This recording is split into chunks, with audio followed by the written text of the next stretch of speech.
কক্সবাজারের উখিয়া ও টেকনাফে অজানা এক ভাইরাসে আক্রান্ত হচ্ছেন সাধারণ মানুষ। প্রতিদিনই বাড়ছে আক্রান্তের সংখ্যা। আক্রান্তদের একটি বড় অংশ রয়েছে রোহিঙ্গা ক্যাম্পের বাসিন্দারা।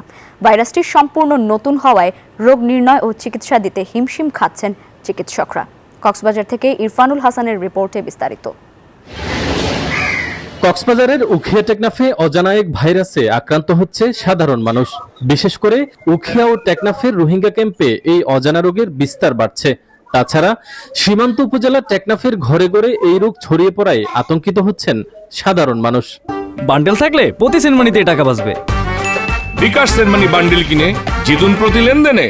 মানে ব্যথা আরো ব্যথা কিছু কম লাগে, চোখ মুখ ঘোরা, মাথা ঘোরা আর কি চৌরিবানো হবে কিছু হয় না পারে। টেকনাফের মধ্যে রোহিঙ্গা ক্যাম্পের মধ্যে এরকম রোগ অ্যাভেলেবেল পাওয়া যায় মানুষ টেকনাফ বেশি আতঙ্কিত আছে।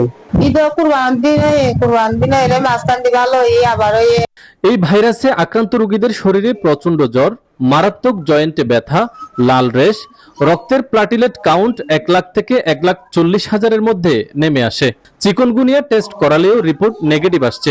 চিকিৎসকরা বলছেন বিভিন্ন পরীক্ষা নিরীক্ষা করার পরও নির্ণয় করা যাচ্ছে না এই ভাইরাসের ধরন, যার ফলে সঠিক চিকিৎসা দিতে হিমশিম খাচ্ছেন তারা।